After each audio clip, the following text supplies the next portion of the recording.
Esto me lo merecía, pero salir ofendido no, como que no es justo, ¿verdad, Silvano? Me ofendieron ayer. Mire, varios hermanos, porque si fuera uno, está bien. Mire, le dicen a uno viejo, pero de una manera como muy nice. Oiga, oiga, como me decían, usted está igualito. Eso es decirle viejo a uno. Y entonces me decían de que, ay, pero deme la fórmula. Y yo, Dios mío, pero ¿y qué me dijo otra hermana? Otra hermana viene y me abraza y me dice, ay, pastor, ¿qué es lo que usted come? Algo así. Ayer como 10 gente me dijeron viejo, pero de una manera muy nice. No, el lunes cumplo 68 años ya, 14 de abril.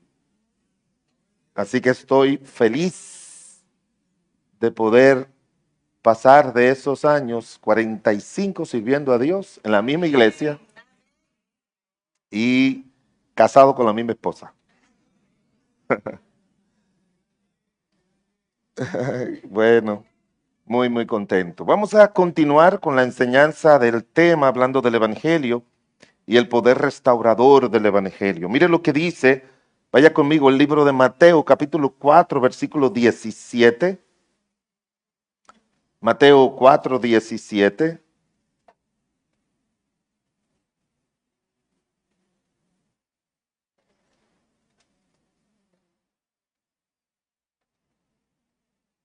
El Evangelio de Mateo, el capítulo 4 y el versículo número 17.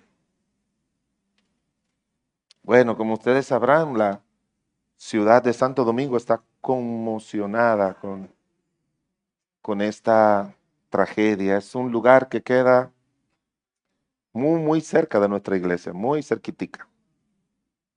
Y un lugar donde uno pasa todos los días y nos da una pena enorme que eso haya pasado. Esta mañana, con los ojitos un poquito aguados, tuvo que llamar a nuestra hermana Nelsie.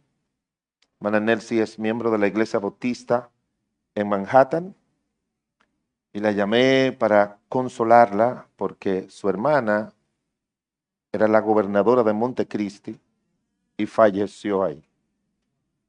Y es una muchacha que se le había predicado mucho. Ella me dijo, la hermana Nelsie, que el asistente de ella en la gobernación, que fue con ella en la ambulancia, lo único que ella decía en la ambulancia es, tanto que mi hermana me habla, porque ella siempre andaba hablándole del Señor. Aunque ella había hecho profesión de fe, me dijo ella, en el pasado se había bautizado, pero se había apartado del Señor. Y justo hace unos días tuvo su primer nieto.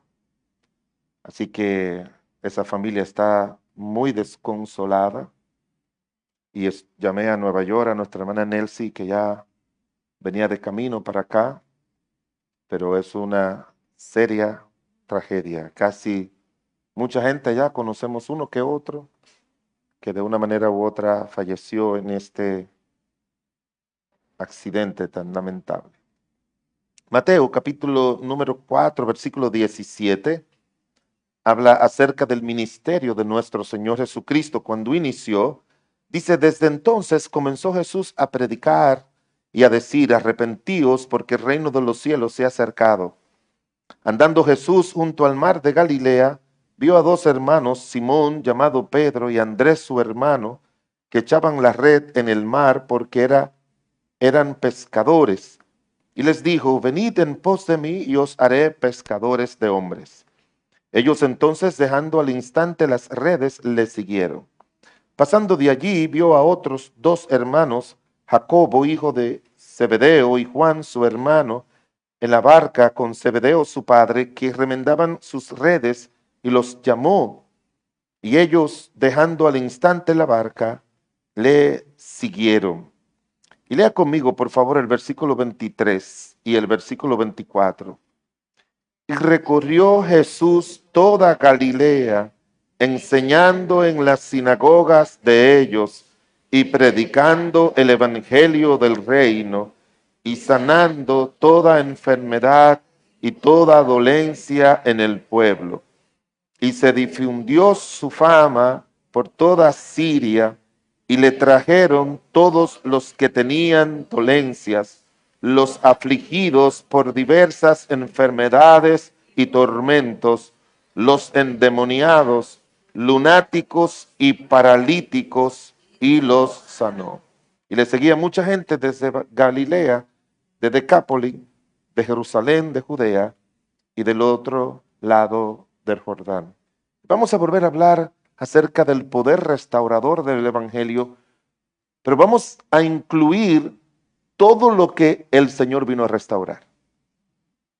Él no solamente vino a traer salvación, el Evangelio no vino solamente para traer salvación, Cristo no solamente vino para traer salvación al alma, el Señor vino con ese poder de restaurar completa y totalmente todo lo que el hombre por su pecado había perdido, y todavía el Señor lo sigue haciendo. Oremos. Padre del cielo y de la tierra, te damos infinitas gracias en el nombre de Cristo Jesús, porque tú eres bueno y para siempre es tu misericordia. Te alabamos y te bendecimos, Señor, por conceder el privilegio de ser parte de la obra tuya en estos 60 años que tú trajiste a tu siervo a establecer desde Atomayor la Iglesia Bautista aquí en Consuelo.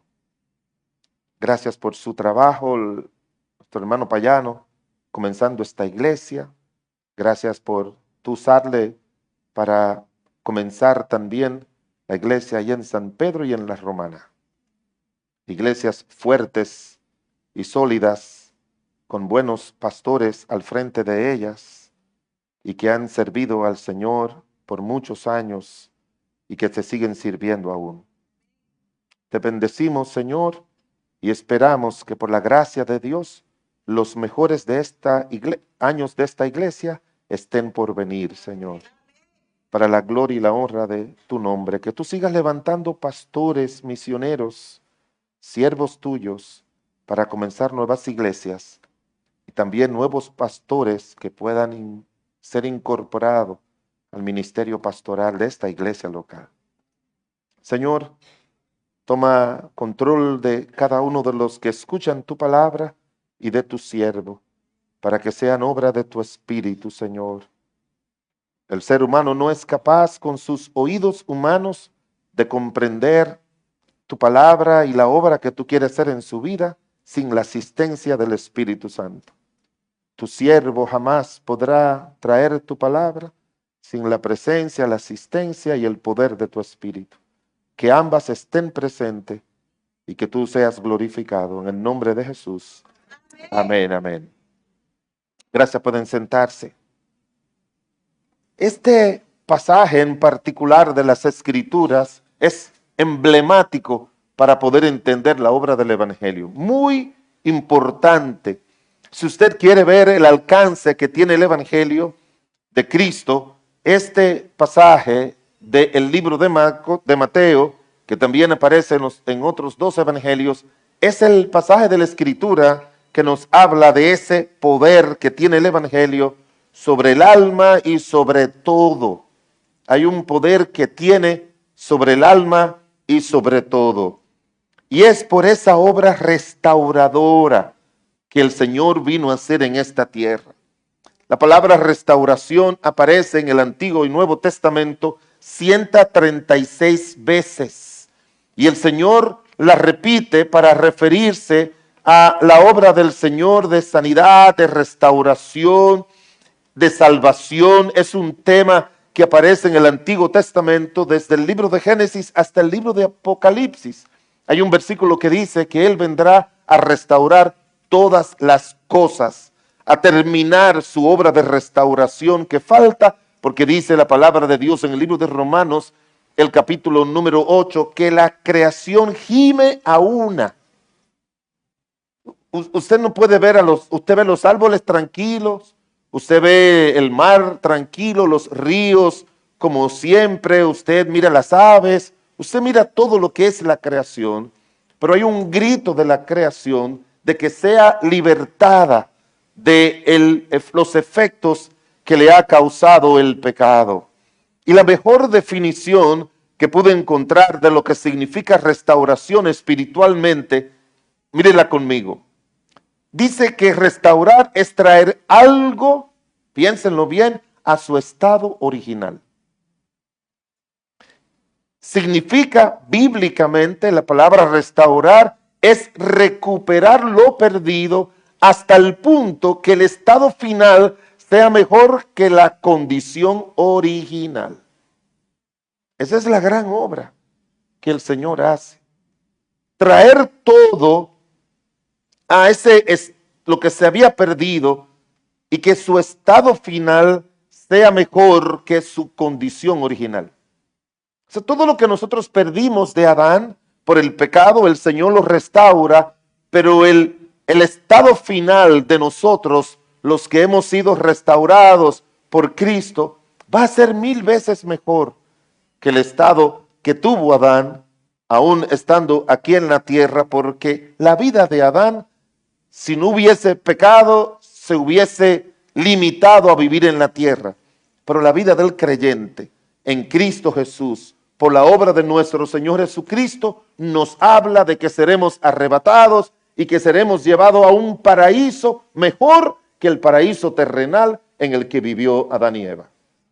De manera que seremos restaurados, como dice la Biblia, a una condición superior. Y esa es la obra de Cristo.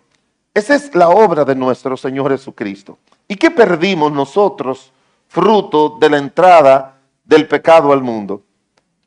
Perdimos la vida, porque dice la palabra de Dios que la paga del pecado es muerte. Entraron las enfermedades, entraron los físicas, entraron también las enfermedades mentales y emocionales, de las que hablábamos un poquito ayer. Llegamos a ser, como lo mencionamos ayer también, esclavos del pecado y de Satanás. Pues déjeme decirle algo, que este pasaje de la Biblia nos dice que el Señor vino a restaurar todo eso que perdimos. Por eso menciona aquí que Él fue a las sinagogas y comenzó a predicar el evangelio del reino. Pero también dice la Escritura que junto con eso comenzó a sanar enfermedades, dolencias del pueblo, ayudó a los afligidos por diferentes enfermedades, a los atormentados, a los endemoniados, a los lunáticos y a los paralíticos. A todos le quitó ese mal que el pecado le había dejado. Y eso es precisamente lo que queremos mirar en detalle, lo que aquí se enuncia, pero que en los evangelios se nos da los detalles de eso. De manera que el evangelio viene a restaurar todo lo que nosotros perdimos por causa del pecado. Mateo capítulo 4, versículo 17 dice: desde entonces comenzó Jesús a predicar y a decir: arrepentíos, porque el reino de los cielos se ha acercado. En primer lugar, Cristo por el evangelio vino a restaurar nuestra posición de hijos. Yo sé que todos los que somos cristianos sabemos que la gente de allá afuera cree que todos somos hijos de Dios. La Biblia dice que todos somos criaturas de Dios, hechos por Dios. Pero el hijo tiene que haber sido engendrado por Dios. Tiene que haber recibido una vida de Dios. Porque Adán, cuando fue creado por Dios como criatura de Dios, él necesitó algo de Dios para llegar a ser hijo de Dios.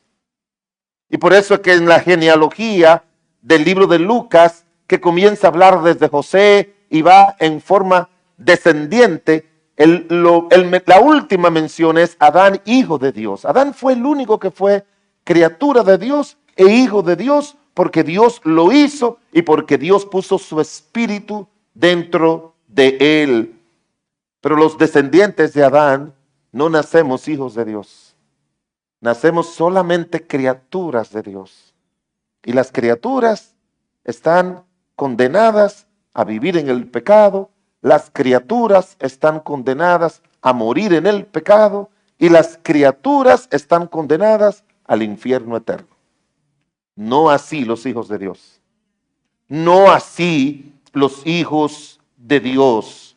La palabra de Dios dice que por causa del pecado, le voy a leer algunos textos de la Biblia para que usted entienda que una persona hasta que no tiene a Cristo como su Señor y Salvador, no es hijo de Dios. En Efesios 2:2 dice, en los cuales anduvisteis en otro tiempo, siguiendo la corriente de este mundo, conforme al príncipe de la potestad del aire, el espíritu que ahora opera en los hijos de desobediencia. Pues el pecado nos ha hecho hijos de desobediencia.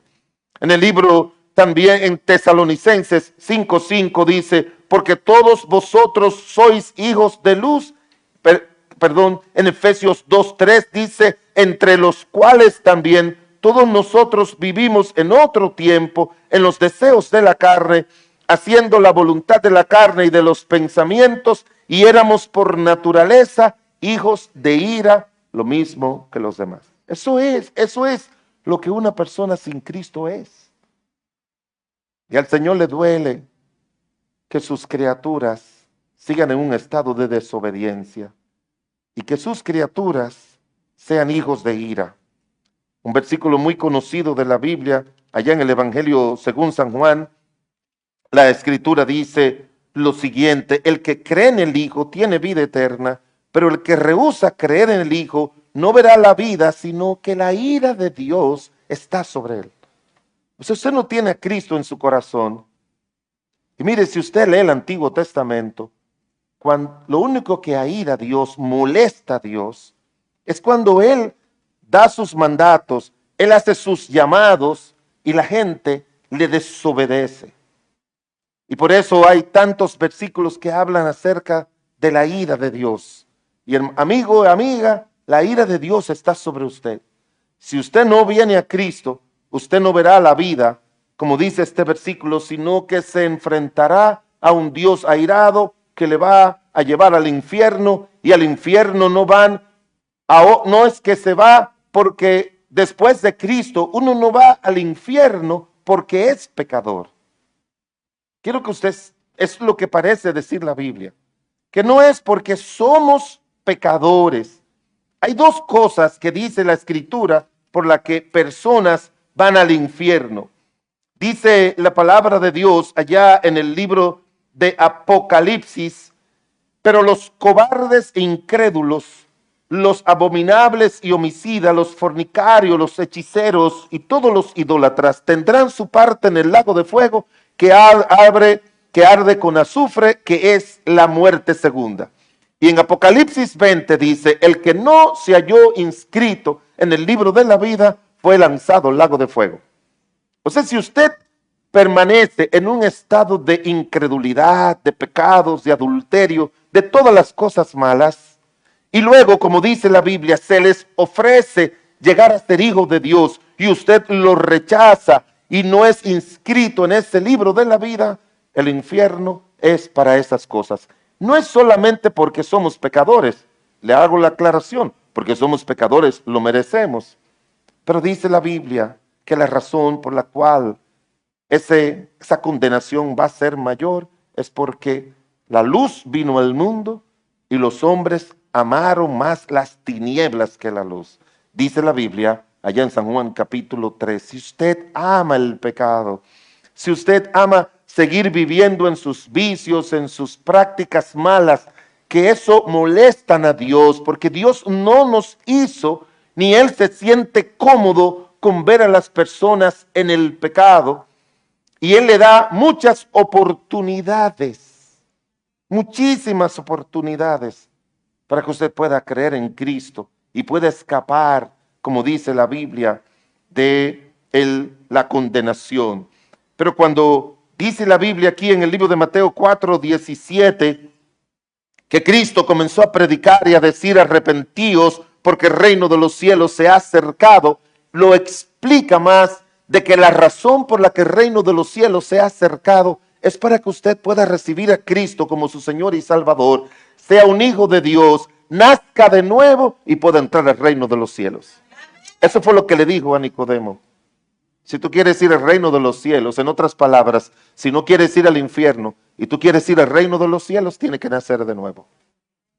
Y hermanos, perdón amigos, la vida no es la oportunidad que Dios te da para seguir pecando. La vida es la oportunidad que Dios te da para que Cristo te salve. Es esa, es esa. Y nada importante que tú vas a recibir se pospone. Hay gente diciendo, si son jóvenes, bueno, después. Y si no son jóvenes, también dicen después. Mire, usted no puede posponer eso. Hace unos, hablando con la hermana Nelsie, me hablaba de que ella vive en Nueva York, su hermanita fue a un tiempo allá de su trabajo en Washington, ella fue, se encontró con ella y allí le volvió a hablar. Le volvió a hablar. El Señor le dijo a los judíos, ¿cuántas veces quise? Amigo, usted no sabe todos los esfuerzos que el Señor hace para salvarle y para que usted no se pierda. Usted lo ve como que si alguien le dio un tratadito, ahí vienen los evangélicos. Si alguien lo invitó a la iglesia, ahí vienen los evangélicos. Si el chofer pone una emisora cristiana, ahí vienen los evangélicos. Mire, ni el tratadito, ni la invitación, ni la emisora cristiana viene de los evangélicos, viene de Cristo que quiere salvarle. Es Él. Es Él. No somos nosotros, es Él. Es Él. Para que usted se arrepienta. No hay otra manera de que el Señor le perdone si no se arrepiente. La última predicación que predicó, que yo recuerdo que predicó el pastor Silvano, nunca lo olvido allá en nuestra iglesia, hace unos años atrás, y era sobre el arrepentimiento. Y me gustó porque él comenzó desde el libro de Génesis hasta Apocalipsis, aparece la palabra arrepentimiento. Hay un versículo ahí en el libro de Apocalipsis que yo cuando lo leo digo yo, Dios mío, pero qué duros son los seres humanos. El Señor le va a mandar muchos fuegos y muchos problemas y muchas tribulaciones, como dice la Biblia allá en ese periodo de la gran tribulación y están allí y dice la Biblia, y los otros hombres que no fueron muertos por estas plagas, ni aún así se arrepintieron de las obras de sus manos, ni dejaron de adorar a los demonios, ni a las imágenes de oro, de plata, de bronce, de piedra y de madera, las cuales no pueden ver ni andar, y no se arrepintieron de sus homicidios, de sus hechicerías, ni de sus fornicaciones, ni de sus hurtos. O sea, después que tú ves que se está cayendo el mundo por el castigo de Dios en los juicios de la gran tribulación, dice la Biblia que ni aún así la gente se arrepiente. Ni aún así. Pero cuando te arrepientes, llega a ser un hijo de Dios. Tu estatus cambia. Dice la Biblia en San Juan 1:11, mas a todos los que les recibieron, a los que creen en su nombre, les dio potestad de ser hechos hijos de Dios. En el libro de 1 Tesalonicenses 5:5 dice, porque todos vosotros sois hijos de luz, hijos del día, no somos de la noche ni de las tinieblas. Y en Lucas 20:36 dice, porque no pueden ya más morir, pues son iguales que los ángeles, son hijos de Dios al ser hijos de resurrección. Si el Señor te hace su hijo, te hace un hijo de la luz, te hace un hijo de Dios, como dice ese versículo, y te hace un hijo de resurrección. ¿Sabe lo que significa de resurrección? Que cuando tú te mueras, a ti va a ser la única persona que sí le pueden poner esas letras latinas, R-I-P, que en el idioma latín significa que descansa en paz. El único que puede morir y descansar en paz, ¿y sabe lo que significa descansar en paz? Que un día Cristo vendrá a buscarme. Me va a resucitar. Me va a llevar a la gloria. y te va a dar una vida nueva. Te va a sacar de las tinieblas para que tú andes en la luz. Te va a sacar de las tinieblas. Tú no vas a necesitar disfrutar la vida yendo a los placeres de este mundo. 400 personas, un lunes metido en un lugar que me da pena porque humanamente lo que fueron fue a divertirse. Gente que fueron, había una parejita que fueron a celebrar el cumpleaños de su esposa. Y tú, con todo respeto a ellos, y tú te sientes aburrido cuando nosotros nos celebran el cumpleaños cantando y alabando a Dios. ¡Wow! Ahí no va a haber riesgo. No hay riesgo. No hay. Disfrutamos cantando y alabando a Dios. Porque no hay riesgo de adorar a nuestro Dios. Tú llegas a ser hijos de Dios. El Señor, a través del Evangelio, restaura nuestra posición de hijos que tenía Adán, que perdimos nosotros, pero ahora a través de Cristo somos hijos de Dios. Por eso dice en ese precioso versículo, que yo sé que ustedes lo saben, ¿lo pueden decir conmigo? ¿Sabe cuál versículo es? ¿No pueden saber? Primera de Juan 3:1. ¿Cómo dice? ¿No saben? Mirad cuál amor nos ha dado el Padre para que lleguemos a ser hijos de Dios. ¿Qué es eso? Para que llegásemos a ser llamados hijos de Dios. Y es una obra de amor, como cantaban los hermanos. Es una obra de amor. Yo le doy muchas gracias al Señor cada mañana y cada vez que me arrodillo decirle, Señor, si yo estoy feliz de mi vida, de haber sido el hijo de mi mamá, por todas las cosas buenas que mi mamá me dio y que recibí de ella, imagínese lo que es ser hijo de Dios. Imagínese lo que es ser hijo de Dios. Así que dice aquí en Mateo capítulo 4, comenzó, versículo 17, desde entonces comenzó Jesús a predicar y a decir, arrepentíos, porque el reino de los cielos se ha acercado.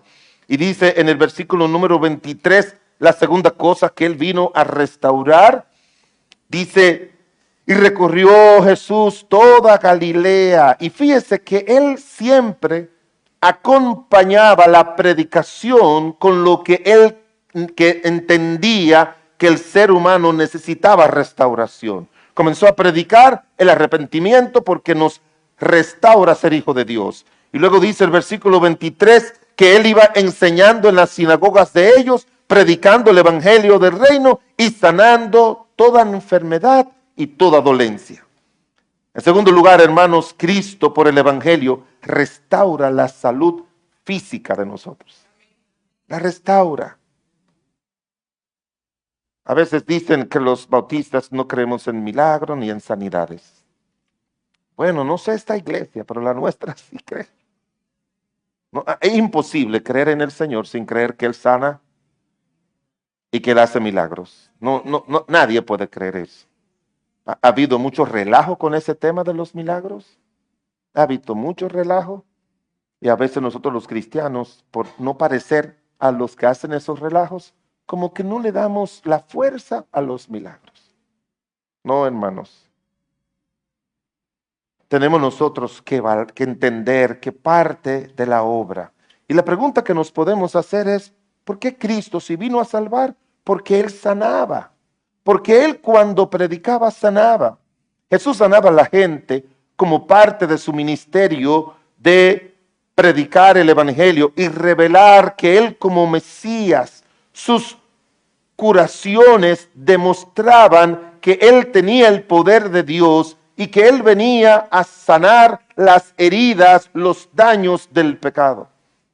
En Isaías capítulo 53 dice que Él llevó nuestras enfermedades. La cruz no solamente fue un lugar para restaurar nuestra posición de hijos, sino para restaurar también lo que perdió nuestro cuerpo por causa del pecado. Y para que tengan una idea, la Biblia dice que los que más que podemos durar es 70 y los más robustos 80. O sea, eso es el promedio más o menos. Las estadísticas mundiales dicen que ha crecido, ha aumentado el, la cantidad, el promedio de vida de los seres humanos, la calidad de vida.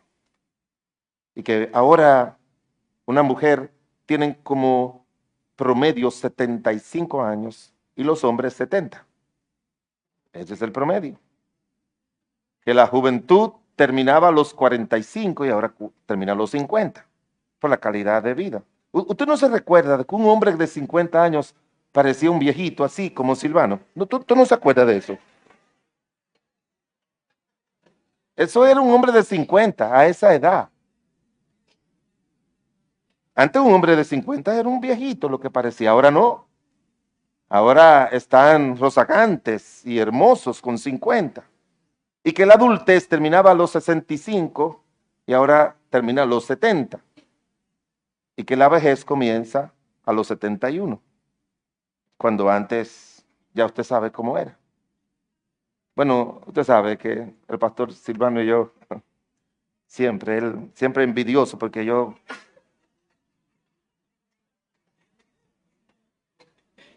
siempre, pero yo así, con todos esos años y achaque, yo te amo, tú lo sabes. Yo vengo, lo visito, siempre le doy su abrazo y oro. En la iglesia está fija la oración de él para que el Señor lo levante y lo vivifique. Pero el Señor vino a hacer esas curaciones para decir, no, yo estoy interesado en todo lo que Dios nos dio originalmente. Nos dio que éramos hijos de Él, te lo voy a restaurar. Te dio la salud.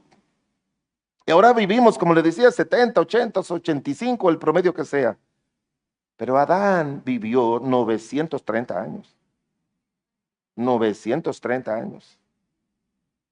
Matusalén vivió 969. Y por causa de la maldad, Dios los redujo. Usted se imagina, los bandidos, ladrones de este mundo viviendo 900 años. Dice la Biblia que por causa de la maldad lo redujo a 120. Y después lo siguió reduciendo, que ya en el tiempo de Moisés, que fue uno de los que más vivió en aquella época, fueron 120.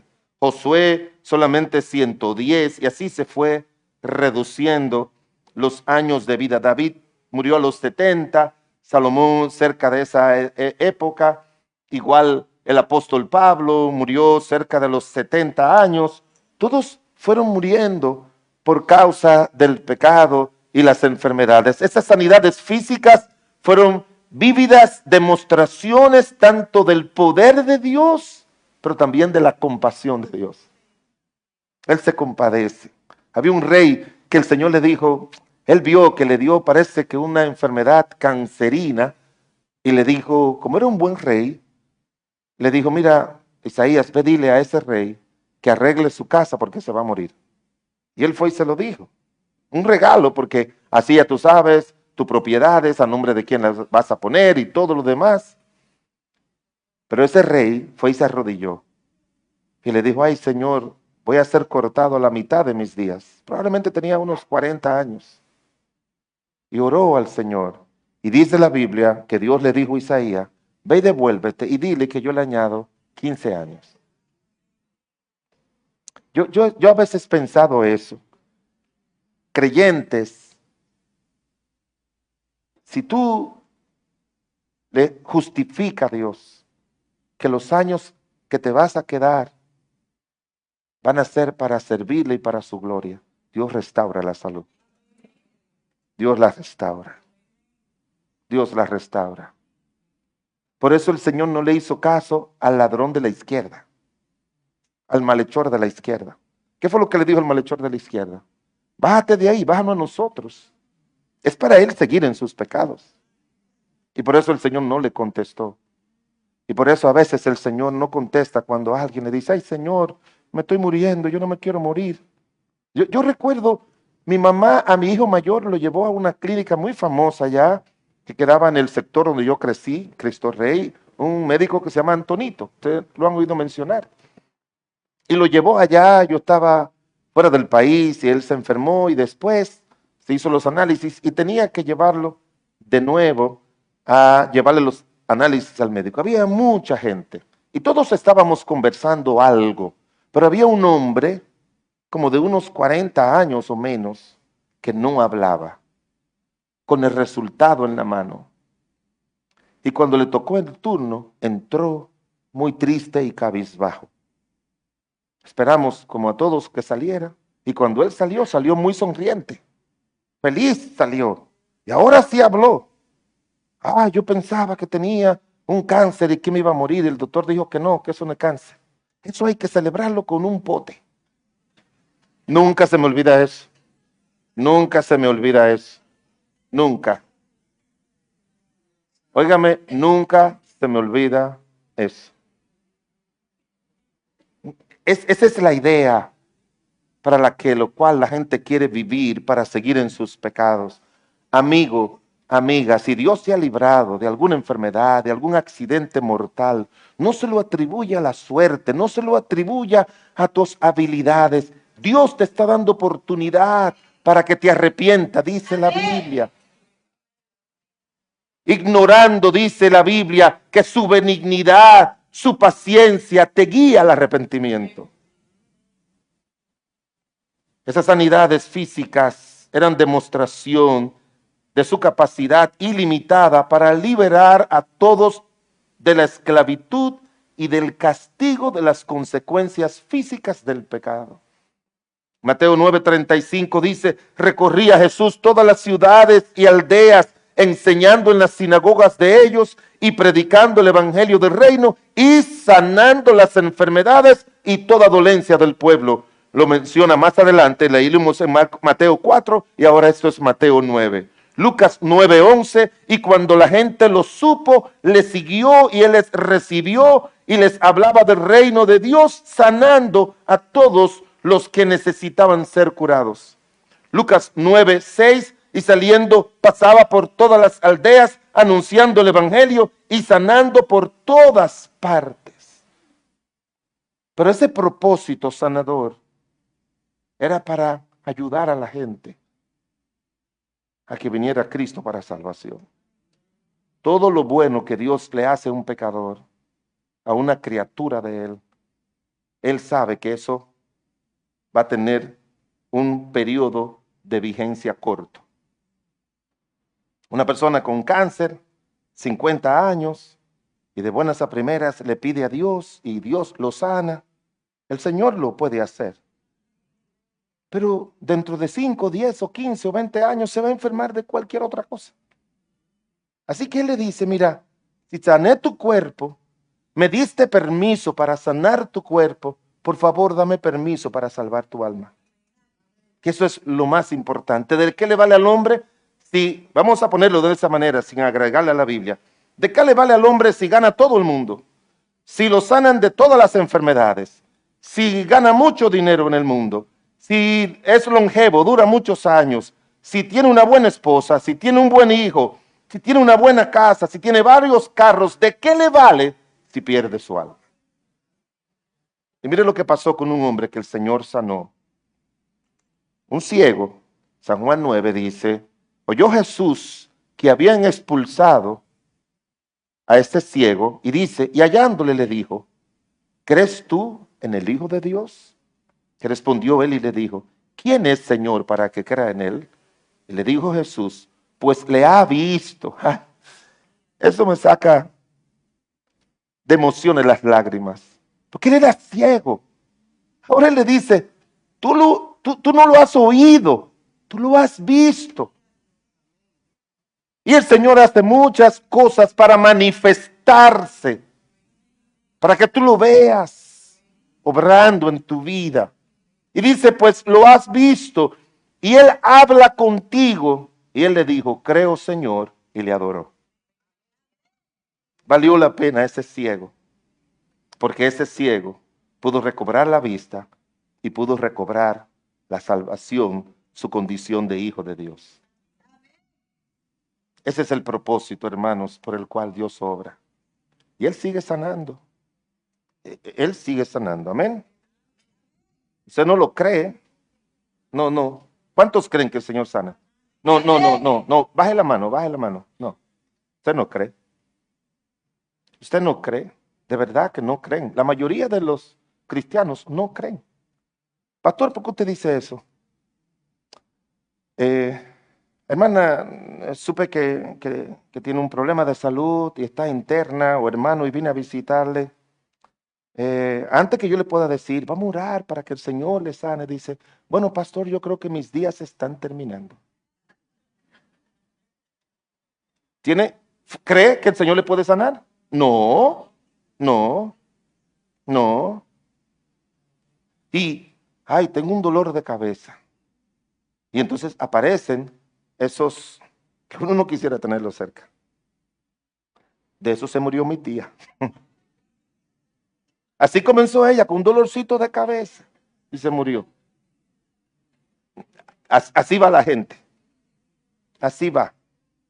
Que tengo gripe. Yo recuerdo una vez que en la iglesia tenía gripe y cometí el error de decírselo a los hermanos.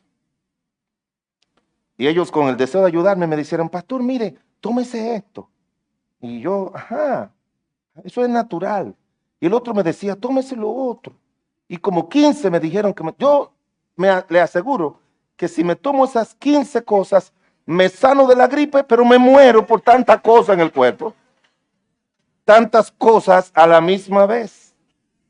Yo agradecería como fue una hermana allá. Allá fue una hermana y ella fue que me enseñó eso a mí. Y los hermanos de iglesia lo saben, como lo recordó. Yo duré 10 años que no podía ni caminar porque tenía artritis en el hombro, en las rodillas, en el tobillo. Era una cosa que yo no podía pasar el cambio. Tenía que subir un cuarto piso. 10 años yo pasé con eso. Tomaba antiinflamatorios, iba a la Plaza de la Salud y la rodilla izquierda era de ese tamaño. Me ponían una inyección, así de grande, sacándome líquido de la rodilla, muchísimo, y la botaban y volvían, me lo sacaban. Estaba predicando en Cuba, el pastor le dio pena, me dice, te voy a llevar aquí, y me llevó y me dieron acupuntura, una forma china de sanar. Y así, aquí era tomando los famosos AINES, los desinflamatorios no esteroides, pero también tuve que tomar esteroides por un tiempo que pueden afectar, si es un tratamiento prolongado, los riñones, otras cosas. Yo duré 10 años en eso. Allá fue una hermana que era de nuestra iglesia, pero se había mudado, estaba asistiendo a otra iglesia. Me dijo, pastor, venga acá. Y me llevó por donde está el cuarto de cuna de la iglesia. Estamos hablando de los años 90. Y me dijo, pastor, hay un versículo en la Biblia que dice, si alguno está enfermo, llame a los ancianos y úngale con aceite. Y me dijo, como yo le pregunto a ustedes, ¿usted cree en eso? Y yo le dije, sí, pero yo no creía. Déjame decirle por qué. Yo creía lo que dice la Biblia, pero hasta que tú no haces lo que dice la Biblia, tú no crees. ¿Usted cree eso, pastor? Sí, yo lo creo. ¿Me permite hacerlo? Sí. Y oró y comenzó a ungirme con aceite hasta el día de hoy. Hasta el día de hoy. Yo voy al médico y me hago el examen del ASO que muestra los niveles y en vez de estar en 4, está en 30. O sea, el problema está ahí, pero no tengo dolor. Un doctor de la iglesia me dice, yo no entiendo cómo usted no tiene dolor. Pero yo me quedé con eso. Unos años después, como 7 u 8 hermanos de la iglesia, en la misma vez tenían cáncer. Y yo, Dios mío, ¿y qué yo voy a hacer? Había un joven que fue a estudiar en España y allá le detectaron un linfoma. Y había una hermana con cáncer, otro hermano, había como 8 personas. Y yo me angustié tanto. Y en esa época, nosotros teníamos siempre una mañana de ayuno y oración al mes. Y orándole al Señor, el Señor me dijo, ¿tú te acuerdas lo que hizo la hermana Marisol contigo? Sí. ¿Tú lo crees? Sí. ¿Te ayudó? Sí. ¿Por qué tú no lo haces? Y yo le dije a los hermanos, este sábado vamos a tener ayuno y oración, como siempre. Si usted está enfermo, venga que vamos a orar por usted. Y vinieron esos que tienen cáncer. Uno por uno, los subimos al púlpito, un grupo de ancianos de la iglesia, ungimos el aceite y oramos al Señor con fe. Inclusive oramos por ese muchacho. Señor, él no está aquí. Yo fui a verlo a España porque es una joya de muchacho de nuestra iglesia. Ella estaba él con todos esos procedimientos médicos allá. Y oramos por él. Y oramos por esto. Hermanos, todos fueron curados. Todos. Ahí se coló una hermana de otra iglesia que se enteró y fue también sanada de cáncer. 2 de esos se murieron ya, 15 o 20 años después, y ninguno de cáncer. Porque no solamente tú tienes que saber que el Señor lo hace, tú tienes que creer que lo hace. Son 2 cosas muy diferentes. Muy diferentes. Un pastor amigo, yo tengo mi redoma de aceite guardada siempre. Y un pastor, bueno, yo lo hago, pero calladito, porque a mí me duele en el corazón que hay muchos pastores bautistas que no creen en eso. A veces la teología mata la fe. La mata. Pero mis amados hermanos, el Señor siempre acompañó eso. Y cuando tú estés enfermo, mi mamá, cuando yo estaba enfermo, mis hermanas, ella nos llevaba al médico, pero ¿saben lo que hacía?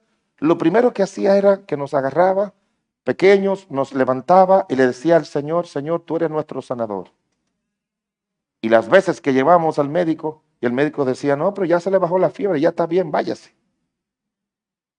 No se necesita ni siquiera que tú vengas al templo, a menos que como la Biblia lo dice, sino que tú tengas esa fe y le pida a Dios y crea. La Biblia dice, sin fe es imposible agradar a Dios. Oye bien, porque es obligatorio. Cuando se usa la palabra es necesario, es una palabra muy enfática. En inglés hay una palabra muy enfática, dice, you have to. Como tú tienes, es necesario que el que se acerca a Dios crea que Él le hay y que es galardonador de los que le buscan. ¿Sabe lo que es galardonador? Que va a recibir lo que le pide de Dios. El Evangelio restaura nuestra posición de hijos. El Evangelio restaura nuestra salud física. Pero mire lo que dice aquí en Mateo capítulo 4 y el versículo número 24.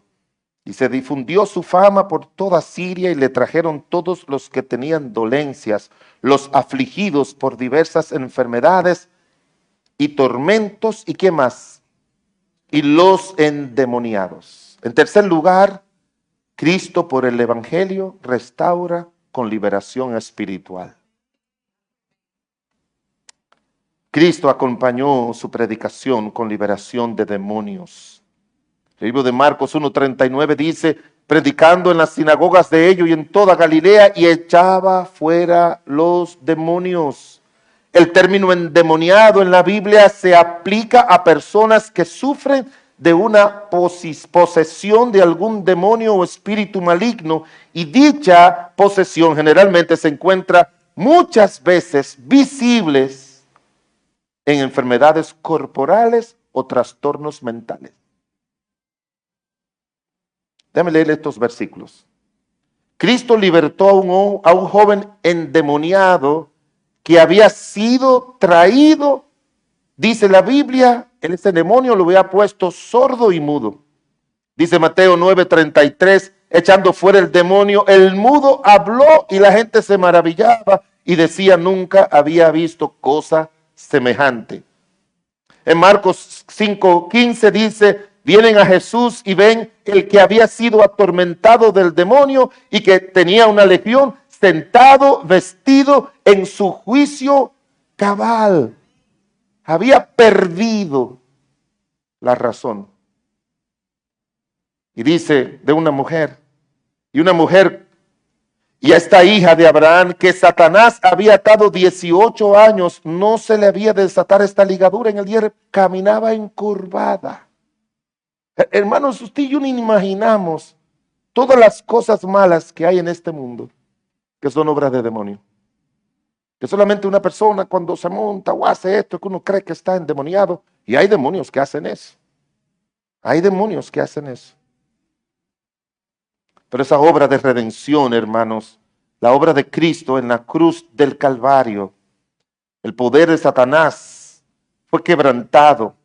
Y en todas partes las buenas nuevas del Evangelio se implantan y los demonios eran expulsados y los ídolos caían y eran derrumbados por los primeros cristianos con la fuerza del poder de Dios. El Evangelio tiene ese poder también. Por eso dice la Biblia, hablándole a Timoteo, hablando de los hombres sin Cristo, dice que con mansedumbre corrija a los que se oponen, por si quizás Dios les conceda que se arrepienten para conocer la verdad y escapen del lazo del diablo en que están cautivos a voluntad de él. Eso vino a ser el Señor, a libertarnos de toda esclavitud. Y déjeme decirle algo, hermanos. Hay una verdad bíblica. Ningún demonio puede poseer a un cristiano que tiene el Espíritu de Dios. ¿Usted lo cree eso? Así dice la Biblia. Pero no estamos exentos de la obra del diablo en nuestras vidas. Cuando el Señor corrigió a Ananías y Zafira, ¿sabe lo que le dijo? ¿Por qué permitiste que Satanás pusiera eso en tu corazón? Él no puede poseernos, pero de una manera u otra puede influenciar nuestra mente, nuestro corazón, para que hagamos, digamos, tomemos decisiones fuera de la voluntad de Dios. Está hablando con un hombre de esos que uno dice, Señor, y quédase callado. Creo que una de las personas que en mi vida, como pastor, yo más he ayudado. Y en condiciones que ni se la puedo mencionar aquí. Pero un día me dijo que se iba de la iglesia. Yo fui a su casa a hablar con él. Comenzó con algunos inventos. No, que usted un día, que usted no reconoció esto, que usted no lo otro. Y me dijo, y yo, esta decisión tenía 3 años orando por ella. Mira, mi hijo, cuando tú tomas una decisión fuera de la voluntad de Dios, no venga a decir que fue por oración. Alguien dijo que tenemos que orar para que la voluntad de Dios se haga en nosotros y no que la voluntad nuestra se haga en el cielo. Hay gente que toma decisiones y lo que ponen es su vida, su familia y todo, decisiones económicas, eclesiásticas, mentales, emocionales, y te dan las cristianos las razones más tontas del mundo. Y no se dan cuenta el peligro al que esas decisiones le toman. A Pedro, a veces cuando Dios tiene planes con alguien, como Satanás sabía que Dios tenía planes con Pedro, le dijo que fue a donde el cielo y le dijo, Satanás os ha pedido, ¿para qué? Para zarandearlos. Y yo he rogado que tu fe no falte. Hermanos, no necesitamos que el Señor eche fuera ningún demonio, pero sí necesitamos que el Señor eche de nuestra mente y de nuestros corazones muchas cosas de Satanás, que nosotros creemos que tenemos la razón y nos damos cuenta. He hablado con personas así que se han divorciado, no, porque yo le había pedido a Dios y Dios me dijo que me divorciara. No, no, eso no es verdad. Dios no te va a decir eso. Dios no te va a decir jamás eso, a menos que sea por las razones bíblicas, ¿verdad?, que el Señor da en su palabra. Que dejara el trabajo. Pero ese trabajo te lo dio Dios. Le dije yo a alguien, ¿cómo es que tú lo vas a dejar? No, es que tengo una persona ahí que es como endemoniada en contra mía. Una hermana de la iglesia fue y me dijo, pastor, la casita, yo recuerdo que fue la primera familia que compró una casa en nuestra iglesia. Era una iglesia de jóvenes, pero ellos eran los más mayores, compraron su casa lindísima, bonita, sus hijos se la arreglaron. Y un día me llaman y me dicen que van a dejar la casa y que la van a vender y se van a ir. Y yo le dije, doña Margarita, ¿y por qué? Me dijo, es que tengo un demonio de vecina. agarra la basura y me la echa en el frente. Hace tantas cosas malas, tantas cosas malas. Mis hijos la han amenazado y lo sigue haciendo. Y esto sigue sucediendo. Y nosotros no estamos en edad para aguantar todo eso, pastor. Esto no estás consumiendo. No, hermana, no, no. Eso es obra del diablo. La Biblia dice, 1 de Juan 3:7, 3:8, que Cristo vino a deshacer toda obra de Satanás. Vamos a orar, vamos a orar. Y un día fue a la iglesia y me dijo, pastor, la vecina vino a pedirme perdón y ahora somos buenas amigas. Si tú le andas huyendo al diablo, no, no, no, no. La Biblia dice, resistid al diablo y él huirá de vosotros. Alguien me dijo un día, no, pastor, mire, yo nunca he sentido que tengo problema con Satanás. Oiga lo que dijo alguien.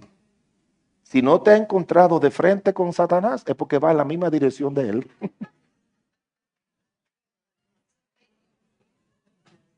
Pero cuando tú vas en la dirección de Dios, él va a encontrar en la dirección de Dios. Y a veces no identificamos que los problemas que venimos, él los está causando. Al que vosotros perdonáis, dice 2 Corintios 2, yo también os perdono, para que Satanás no gane ventaja alguna, porque no ignoramos sus maquinaciones. Perdona, hay muchas formas del maligno afectar nuestras vidas y el evangelio incluye que Dios deshace toda obra del maligno. En el libro de Mateo capítulo 4, dice también en el versículo 24 que él vino a los afligidos de diversas enfermedades, a los endemoniados y luego dice a los lunáticos. El Señor vino también a restaurar nuestra salud mental. Un lunático, hermanos, era un término que se refería a personas que se consideraban enfermas mentalmente y que eran peligrosas o que eran locos. Se lo atribuían, el término de lunático se lo atribuían ellos en su ignorancia de que eran personas que en uno de los cuadrantes de la luna le había dañado la mente.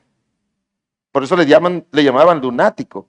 Y esa palabra se deriva de una palabra latina que es lunaticus, que significa de la luna. Alguien afectado por algún estado mental severamente desordenado. En el siglo XVII era esa palabra de uso también muy frecuente. Y se dice de alguien loco cuando estaba bajo la furia de alguien con enfermedades mentales y aún en algunos países de habla inglesa, algunos manicomios recibieron el nombre de Asylum of Lunatics, que significa asilo de lunáticos, para locos. Y el Señor hizo eso. Y la Biblia dice que le trajeron un joven lunático. ¿Usted lo ha leído en la Biblia? Hermanos, hay mucha gente con enfermedades mentales que hoy en día por diferentes razones de su vida pasada, situaciones duras, fuertes, traumáticas, se han decompensado por lo que he aprendido, lo que he estudiado, lo que he tratado. He tenido que tratar con mucha gente con problemas mentales. Pero hermanos, el Señor sana eso. El Señor la sana. Él lo hizo así y lo sigue haciendo. Por eso ayer le hablaba de que deje ese jueguito, de que yo hoy amanecí como depre. Yo le digo al Señor, mira, jamás en mi vida permita que eso venga a mi vida. Eso es como no tener un motivo para regocijarse por todo lo que Dios ha hecho en nuestras vidas. Nuestro pasado no puede dañar nuestro presente ni determinar nuestro futuro. Y dentro de nuestro pasado hay tantas cosas grandes y hermosas que Dios en su gracia ha hecho, que deben ser motivos de gozo, de alegría y de gratitud. Por eso los tres amigos de Miren, hermanos, la única persona que yo he leído en mi vida, de los libros, de los relatos que he leído, la única persona que yo encuentro en mi vida que le pasaron cosas que se justifica que se volviera loco fue Job. Y dice él, aunque Jehová me matare, en él esperaré. Gloria a Dios. A mí no me, yo no soy hombre de deprimirse, yo no soy hombre de ansiedad ni de estrés. Yo soy un hombre que espera en Dios. Y como yo le digo a los hermanos, un día puede venir Job capítulo 1 que lo pierdas todo. Pero si espera en Dios como Job, vas a llegar Job capítulo 42 que dice, y quitó Dios todas las aflicciones de Job y le dio el doble. Con Dios nadie sale perdiendo. Alguien dijo, nunca ganarás desobedeciendo a Dios y nunca perderás obedeciendo a Dios. Tú tienes que aprender a esperar en Dios. David dice, pacientemente esperé a Jehová. ¿Y dónde estaba David? ¿Dónde estaba? ¿Dónde estaba? ¿Lo recuerdan? En el pozo de la desesperación. Pero dice la Biblia que él lo sacó de ahí y puso sus pies sobre peña y enderezó mis pasos. Y lo que más me gusta es eso. Puso un cántico en mi boca. Una gente cuando canta, hermanos, es porque ya tiene ese espíritu de que Dios en su gracia y misericordia o ha obrado o va a obrar. Y la idea inicial mía, aunque esto no es científico, y si me oye uno de esos científicos, me va a decir que para qué yo fui a estudiar a la universidad, es que los problemas mentales no son problemas de la mente, sino del alma. Y esa alma angustiada y abatida enferma la mente. Y no solamente la mente, enferma el cuerpo. Existen lo que se llaman enfermedades psicosomáticas. Psico de la mente y soma del cuerpo.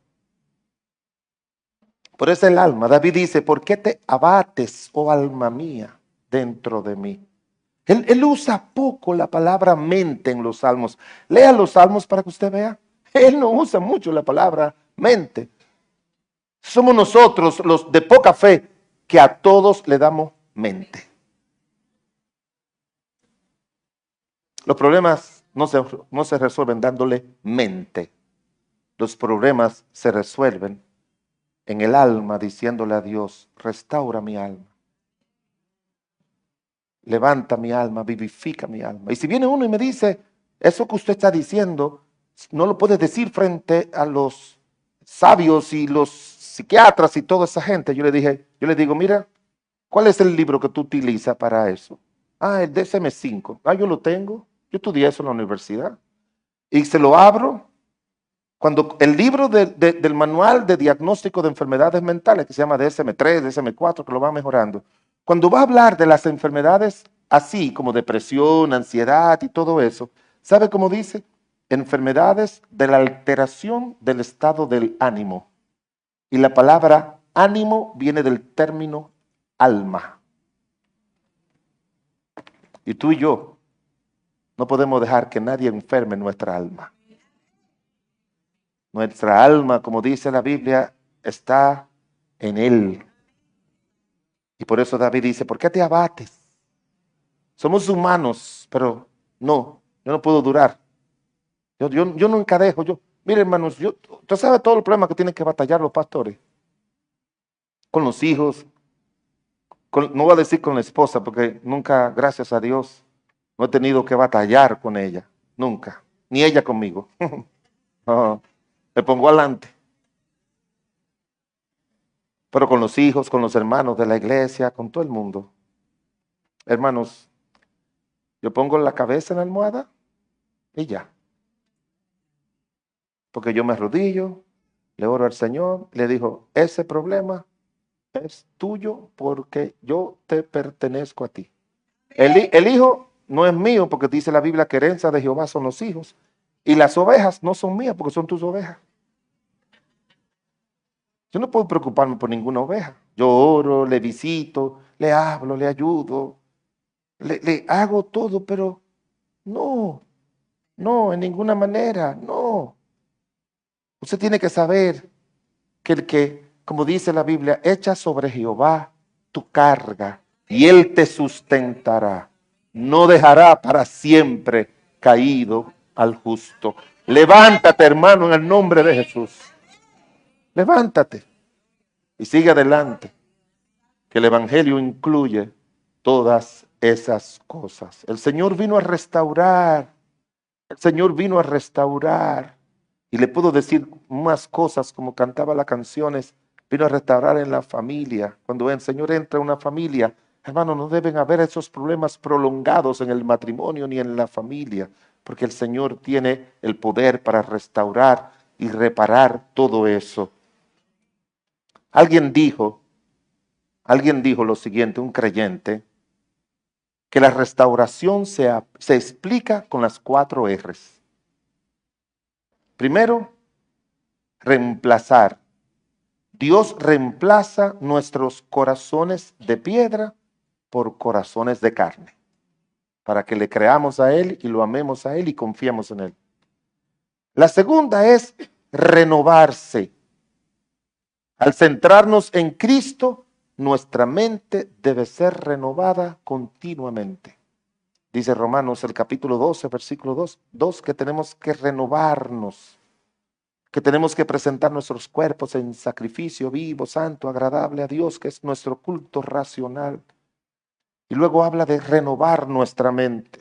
La tercera palabra es revivir. Y dice que mediante la resurrección de Cristo recibimos una vida nueva para vivir en novedad de vida. Dice Romanos 6:4 y la número 4 es regreso por la obra salvadora de Cristo en la cruz del Calvario. Nosotros regresamos a Dios para que Dios tome el control de nuestras vidas y un día Jesucristo regresará para llevarnos al cielo y dice la Biblia que allá en el cielo no habrá llanto, no habrá dolor, no habrá enfermedades, no habrá tristeza, no habrá nada de lo que el pecado trajo a nuestra vida y estaremos para siempre con Él.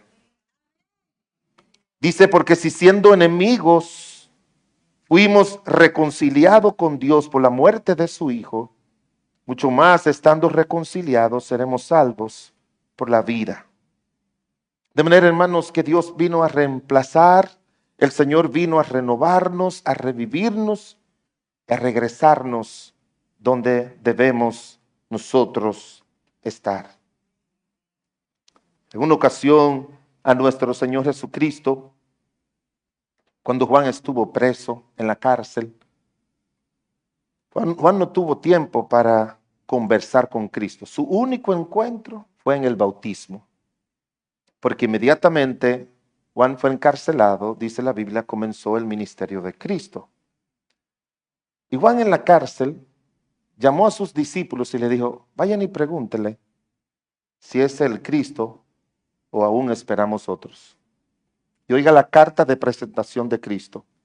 Y respondiendo Jesús les dijo, id y hacer saber a Juan lo que habéis visto y oído.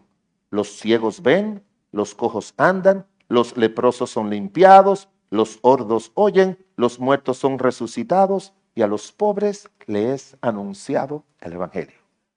Ahí está la obra completa. Dile a él que la obra del Evangelio ha hecho todo eso, que lo ha hecho todo para su gloria y honra. Y mis amados amigos que nos visitan, si te preguntaran que quién te invitó, sé que tú dirías un nombre, pero no es el mismo que te invitó el que te trajo. Alguien te invita, pero el que te trae es el Señor. Una hermana de nuestra iglesia que tenía un salón de belleza, había una joven que siempre estaba ella secándole con el blower. Yo le digo a las hermanas de la iglesia, cuando usted le predique a alguien y le esté con el blower, y le diga algo contrario a Cristo, pégale el globo ahí en la cabeza. Pero ella no hacía eso. Ella le estaba hablando y hablando, y cada vez que iba todas las semanas le hablaba. Ya, le dijo así, ya, voy a tu iglesia este domingo. ¿A qué hora son los cultos? La mañana, noche. Yo no puedo en la mañana, yo voy en la noche. Y fue en la noche. Y ese día recibió a Cristo. Ella le invitó, pero el Señor le trajo. Y esa es la obra de Cristo, mis amados hermanos, mis amados amigos. Y la obra de Cristo, hermanos, es que la obra del Evangelio no se detuvo el día que tú y yo fuimos salvos. Ahí fue que comenzó. El que comenzó en nosotros la buena obra, que incluye todo, la irá perfeccionando hasta el día de Jesucristo. ¿Qué te falta a ti para que el Señor siga y obre y perfeccione algún área de tu vida? El Evangelio tiene el poder para restaurar. El Evangelio de Dios hace todo eso. Oremos, Padre del cielo, Señor amado, te damos infinitas gracias en el nombre de Cristo Jesús por la obra completa que tú haces, Señor, desde el nuevo nacimiento hasta cuando vengas a buscarnos para que estemos contigo para siempre. Te pido en el nombre de Cristo Jesús, nuestro glorioso y poderoso Salvador, que tú estés obrando, Señor del cielo, con todo poder y gran gloria. Y que tú obres, mi buen Señor, con tu Santo Espíritu en cada uno de nosotros los cristianos, para que no detengamos la obra del Señor en nuestras vidas. Ayúdanos, Señor, ayúdanos y ayuda a aquellos que no tienen a Cristo como su Señor y Salvador. Así con sus ojos cerrados, cabeza inclinadas. Hermano, ¿por qué tú no oras al Señor? Hay algo de lo que Dios trajo que tiene que ser para ti como para mí. Quizás no es lo mismo para el de al lado, pero sí es algo que Dios siempre tiene. Él no nos invita a venir a la casa de Él para que salgamos iguales, para que sigamos iguales. Yo entiendo que cada vez que uno viene a la casa de Dios, Él hace una obra. Eso fue lo que pasó con Ana. Fue muchas veces, pero iba con ese mismo espíritu afligido, iba siempre llorosa, hasta que un día, ese día en la casa de Dios fue diferente, diferente.